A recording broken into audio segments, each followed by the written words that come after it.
yes or no, will there be a comprehensive immigration bill passed by the Congress this year? Short answer, yes, I think so. I'm optimistic. It's Boy, early on in the year. You're the only person in Washington. I don't know about that, Bill. It's early. It's February. I think we need to remember the year's really long. Congress has a lot of time to act on this. And if we look back and if history is any indication of the future, most immigration bills actually get passed towards the end of the year. If we look at the DREAM Act, which the last time there was a vote on that, it was in December.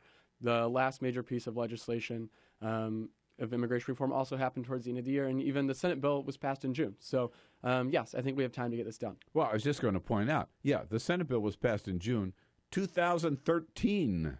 Now we're February 2014, and the House hasn't even had one vote on the Senate bill, and John Boehner says there will not be one vote on the Senate bill as it passed the Senate. Yes, there's no denying the fact that the House has had lots of time to act so far, and their inaction has absolutely cost our country lots of money. In fact, their inaction costs American taxpayers $37 million a day, right? So we're losing out on $37 million through their inaction. Where's that number come from? So if we think about immigration reform, right, and the idea that passing immigration reform would be good for our economy and it would grow our economy. So every day that the House fails to pass immigration reform, it's money that the House is leaving on the table.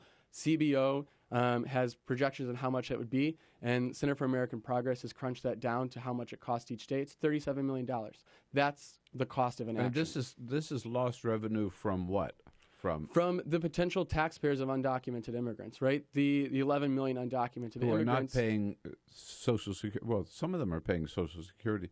I guess income taxes, is that it? Absolutely, right. So if we look at the undocumented population, most of them are kind of living in the shadows, right? Not all of them are able to pay payroll taxes. Not all of them are able to pay income taxes like you or I, Bill, right? So providing them with legal status and citizenship will bring them out of the shadows, put them on the books, and allow them to find jobs that match their skills, and they're going to start paying taxes. And so that's going to be a net gain for our economy. So every day that we don't pass immigration reform is another day those individuals are working a job and not able to pay taxes. That's where we get to that $37 million. All right.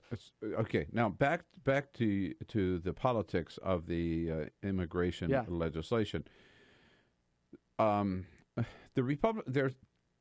think the majority of Republicans today, maybe not around the country, but here in Washington, seem to think, because I keep hearing this, yes, we need to do something about the Latino population because we only got, 29% of the vote or something, Mitt Romney, a little less than that, I think, in 2012.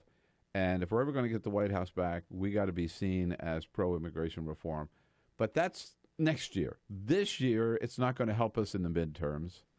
Looking at the short term, right, they say we don't need immigration reform to hold on to the House, so therefore let's not worry about it this year. Let's do it in 2015. And do you think that thinking might prevail? You know what? I think that 2016 really isn't that far off.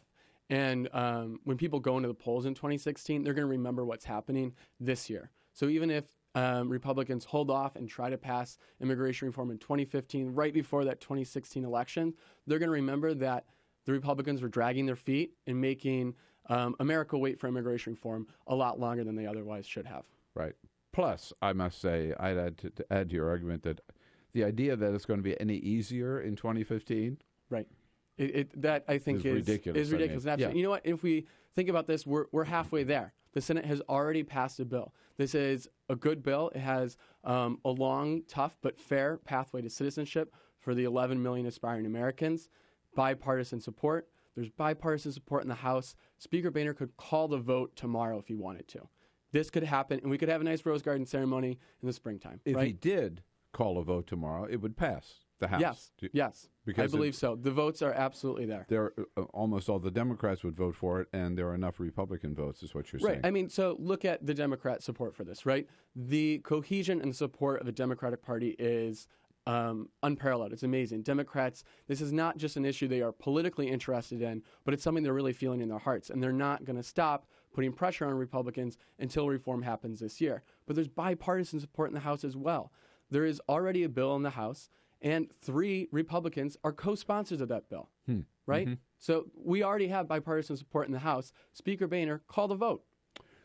If there is no legislation, if the Congress cannot get its act together, is there anything the president can do? He promised, I've got a phone, I've got a pen, I'm going to use them where Congress will not act. If this proves to be a case here, what can the president do? Right. So if we think about the more than 1,000 people that are deported each day, right? That's 1,000 families being torn apart.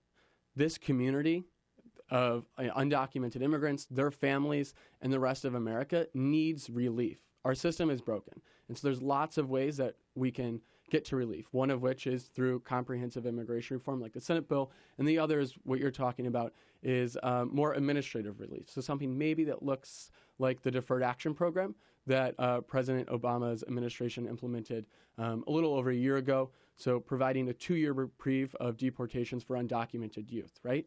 So some individuals and groups these were children who were, or even adults who were brought here to this country as children by their parents. Correct. Right? Yes. So that was the sort of the mini DREAM Act, correct? Yes. So the idea being provide a renewable 2-year reprieve from deportation for these individuals. So that program is absolutely huge, and it provides needed relief to this community.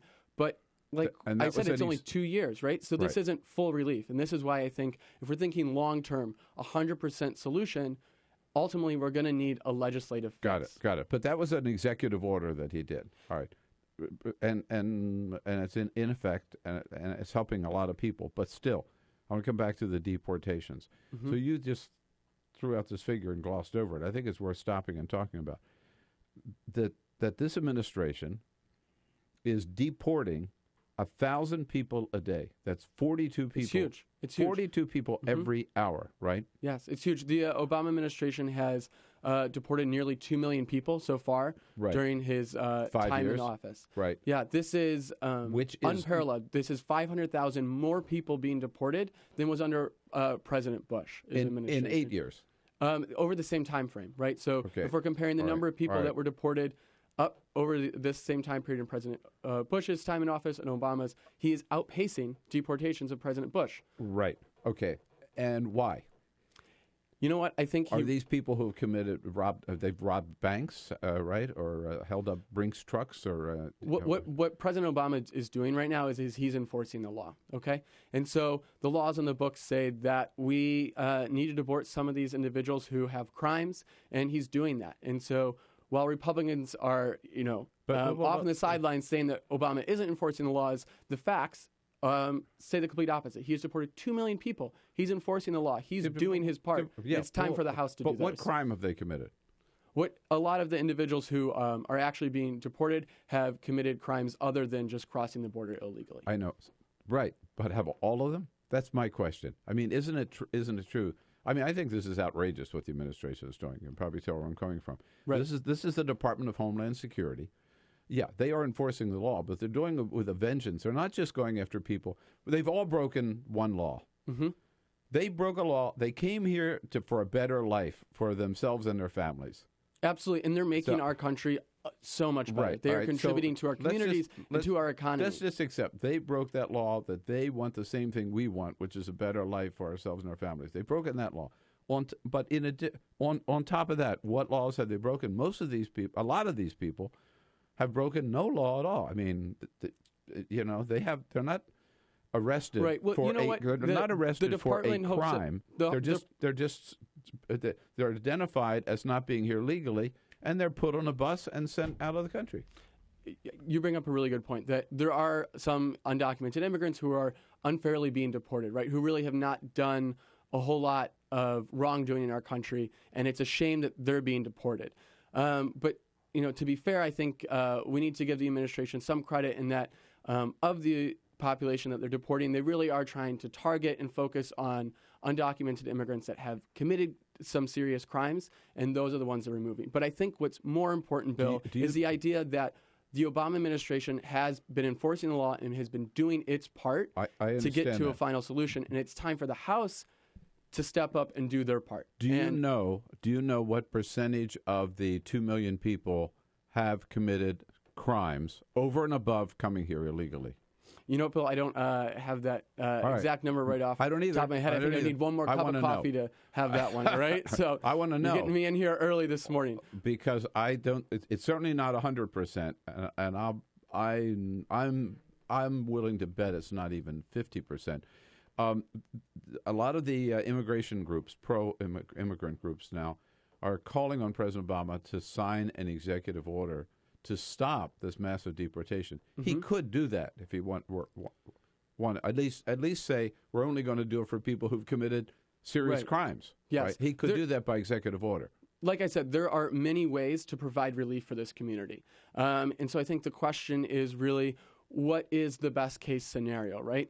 Our coalition for immigration reform is the broadest it's ever been, right? And so we have lots of players on our team, all of them playing different roles. And so I think it is an important point, and there are groups that are providing a really important voice in identifying the need for relief for these individuals who are being deported each day. But ultimately, I think we need to find a solution that works in the long run. And I think that solution is legislative reform. I agree with you. I just want to, my question is, the president, he doesn't have to sign executive order even now. He's the president of the United States.